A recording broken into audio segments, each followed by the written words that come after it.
బంగ్లాదేశ్లో హిందువులపై జరిగిన మారణకాండను నిరసిస్తూ ప్రపంచవ్యాప్తంగా ఉన్న హిందువులను కాపాడాలంటూ వికారాబాద్ పట్టణం బంద్కు పిలుపునిచ్చిన హిందూ ఐక్యవేదిక వికారాబాద్ పట్టణంలో హిందువుల శాంతియుత ర్యాలీ స్వచ్ఛందంగా వ్యాపార సముదాయాలు మూసివేసి పెద్ద ఎత్తున ర్యాలీలో పాల్గొన్న వ్యాపారస్తులు హిందువులు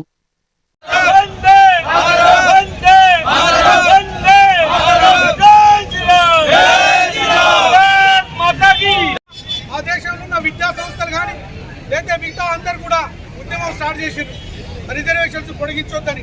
అదే ఆ దేశం యొక్క అంతర్గత విషయం. కానీ దీన్ని ఆసరాగా తీసుకొని అక్కడ ఉన్నటువంటి మతానువాదులు ఏదైతే దేశ వ్యతిరేకులు ధర్మ వ్యతిరేకులు ఊర్పులైనటువంటి వాళ్ళు అక్కడ ఉన్న మన హిందువుల పైన దాడులు చేయడం, మన యొక్క మహిళల పైన అత్యాచారం చేయడం, మన హిందువుల యొక్క ఆస్తుల పైన దాడులు చేయడం జరుగుతూ ఉన్నది.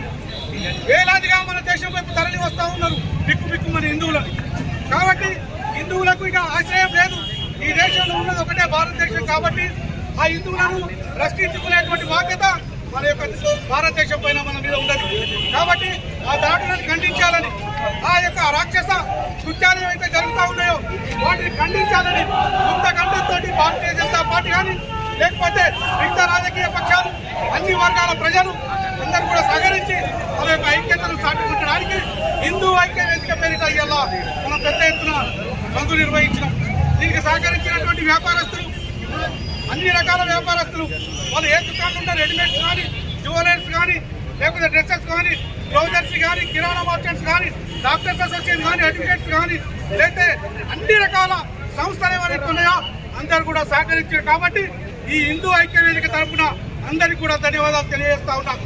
మన యొక్క ఈ యొక్క ర్యాలీకి సహకరించిన పోలీస్ వ్యవస్థకు కూడా ధన్యవాదాలు తెలియజేస్తా ఉన్నాం.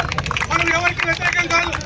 మన దేశం బిఆర్ అంబేద్కర్ యొక్క రాజ్యాంగ స్ఫూర్తితో నడుస్తున్నటువంటిది సెక్యులర్ కంట్రీ. మన దేశంలో అన్ని మతాల వారు సుఖంగా ఉంటున్నారు, శాంతులతో ఉంటున్నారు. కాబట్టి విషయం ఏంటంటే పశ్చిమ బెంగాల్ వరకు వచ్చింది అస్త్రాయుధం, కేరళకు వచ్చింది, పక్కనున్న బహిర్సాకు వచ్చింది.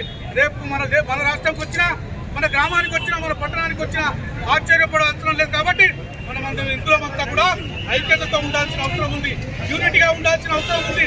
మనమంతా ఏకతాటిపై ఉండి అవతలకి ఏదో శుభ స్వప్నంగా ఉండాలనేటువంటి ప్రయత్నం చేయాలి. ఆ దిశగా మనం ప్రయత్నం చేయాలి. కాబట్టి సహకరించిన అందరికీ, అన్ని వర్గాల వారికి, అన్ని కులాల వారికి, అన్ని వ్యాపారస్తులకు, అన్ని సంస్థలకు అందరికీ కూడా హిందూ ఐక్య వేదిక తరఫున ధన్యవాదాలు తెలియజేస్తూ